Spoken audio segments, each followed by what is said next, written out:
ওই কবরে বিছানা নাই, বাতাস নাই, বান্দা গুনাহগার হইয়াই যদি পড়িয়া যাও, আমার আল্লাহ এমন রাগ করবেন।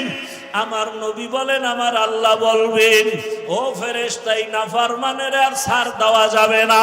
আমি দুনিয়াতে কম নেয়ামত দেই নাই, আমার দেওয়া সূর্যের আলো, আমার দেওয়া পানি বান্দরে দিলাম, আমার দেওয়া চাঁদের আলো, আমার দেওয়া বাতাস, আমার বানানো জমিনের ফসল, আমার দেওয়া গাছের ফল, আমার দেওয়া নদীর মাছ, বান্দা সব মনের মতো ভোগ করিয়া এখন আমার হুকুম মতো নামাজ পড়ে নাই, পর্দা করে নাই, জিকির করে নাই, তেলাওয়াত করে নাই। জিহ্বাটা দিলাম আমি আমারে ডাকার জন্য, আমাকে ডাকে নাই।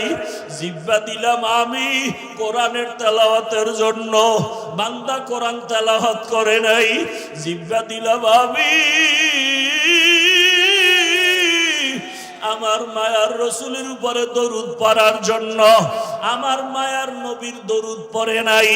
আমি জিহ্বা দিলাম ইস্তেগফার পড়ার জন্য, পড়ে নাই। গল্প করে করে কাটাইলো, মিথ্যা বলে জিহ্বা নাপাক করেছে, গালি দিয়ে জিহ্বা নাপাক করেছে। ও ফেরেশতারা, জাহান্নামের শিকল লাগাইয়া ধর, এখন আর ছাড় দেওয়া যাবে না। আল্লাহ বলে, কবরের সাথে জাহান্নামের সাথে রাস্তা খুলে দাও।